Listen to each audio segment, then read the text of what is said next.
আফগানের Bagram বিমান ঘাঁটি কখনোই আমেরিকাকে দেবে না তালেবান।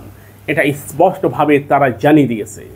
আমরা আমাদের আফগানে কোনো অবস্থায় বহির শক্তির সৈন্যের উপস্থিতি মেনে নেব না। বাগরাম বিমান ঘাঁটি বিশ্বের যতগুলো সামরিক ঘাঁটি রয়েছে তার মধ্যে অন্যতম এবং প্রধানতম এক নম্বরে থাকা সামরিক ঘাঁটিগুলোর অন্যতম একটা আফগানের বাগরাম বিমান ঘাঁটি। 1950 সালে সোভিয়েত ইউনিয়ন যখন আফগানে আক্রমণ করে তারা দীর্ঘ সময় আফগান দখলে রেখেছিল। সে সময় এই বাগরাম বিমান ঘাঁটি সোভিয়েত বর্তমান রাশিয়া এটা তৈরি করে। এই বাগরাম বিমান ঘাঁটি এই রানওয়ে সুবিশাল, এখানে বিশ্বের যেই কোনো যুদ্ধ বিমান ল্যান্ড করতে পারে।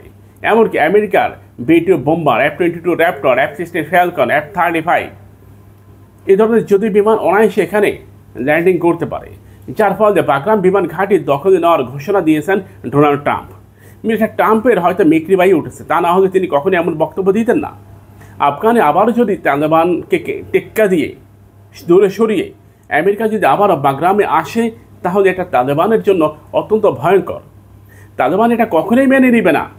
তারা ইতিমধ্যে ঢালাওভাবে ঘোষণা দিয়েছে যে আফগানের মাটিতে কোনো অবস্থায় মার্কিন সৈন্য কেন, পৃথিবীর কোনো রাষ্ট্রের একজন সৈন্যকেও তারা গ্রহণ করবে না।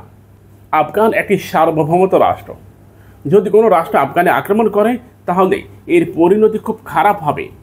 দীর্ঘ 20 বছর আমেরিকা আফগানের বিরুদ্ধে লড়াই করার পর মুখ থুবড়ে পড়েছে। এরপর 2021 সালে আফগানের বাগরাম বিমান ঘাঁটি থেকে রাতের আধারে পালিয়ে যেতে বাধ্য হয়। জো বাইডেন ক্ষমতায় আসার পর তিনি ঘোষণা দিয়েছিলেন যে আফগানে আর কোনো মার্কিন সৈন্যের উপস্থিতি থাকবে না। আমাদের যে অভিযানের প্রয়োজন ছিল সেটা সমাপ্ত হবে। জো বাইডেন ইতিমধ্যে তার কথা রেখেছেন। এরপর তিনি বিদায় নিয়েছেন। আমেরিকার ডোনাল্ড ট্রাম্প দায়িত্ব গ্রহণ করার পর তিনি বেশ কয়েকবারই কথাটা বলেছেন যে বাগরাম বিমান ঘাঁটি তারা দখল করবে। এখন বাগরাম বিমান ঘাঁটি দখল করবে কী কারণে?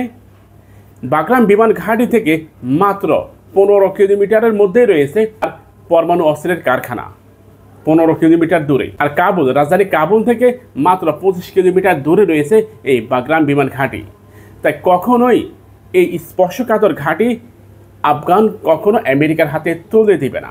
প্রিয় ভাইয়েরা, আমরা এটা মনে করি মুসলিম রাষ্ট্রগুলো যখন একটা আওতার মধ্যে আসতেছে, নিরাপত্তা চুক্তি সম্পূর্ণ হয়েছে, এখানে আফগানের আসা উচিত, ইরানের আসা উচিত, বাংলাদেশের আসা উচিত, মালয়েশিয়া, এরপর ইন্দোনেশিয়া, এরপর আলজেরিয়া, মরক্কো, এই রাষ্ট্রগুলোর এই নিরাপত্তা চুক্তির আওতায় আসা দরকার।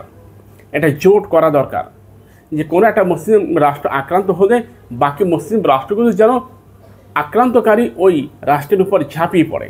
ধরেন আমেরিকা আফগানে আক্রমণ করলো পুনরায় বাগরাম বিমান ঘাঁটি দখল করার জন্য।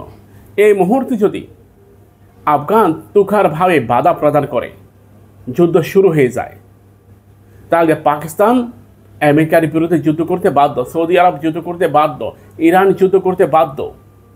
তাই মুসলিম রাষ্ট্রগুলোর উচিত ঐক্যবদ্ধ হওয়া। বাগরাম বিমান ঘাঁটি এটা আফগানের জন্য অত্যন্ত স্পর্শকাতর।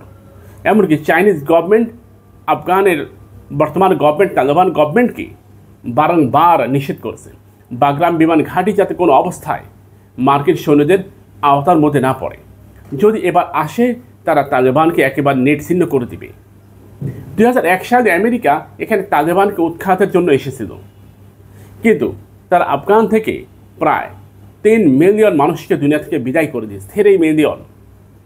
এর ইরাকে বলা হয়েছিল যে ইরাকের গণবিধ্বংসী অস্ত্র তারা ধ্বংস করবে, কিন্তু ইরাকের তেরকি শহর থেকে শুরু করে বাগদাদ পর্যন্ত 5.5 মিলিয়ন মানুষকে তারা দুনিয়া থেকে বিদায় করে দিচ্ছে। এটা আমার কথা নয়, এটা জাতিসংঘের বক্তব্য।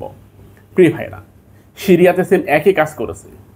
তারা একটা উচ্চতা দিয়ে কোনো একটা স্থানে প্রবেশ করে, এরপর সে এটাকে বাস্তবায়ন করার জন্য তারা সর্বোচ্চ চেষ্টা করে, সর্বোচ্চ লবিং করে, সর্বোচ্চ খুন খারাপি করে।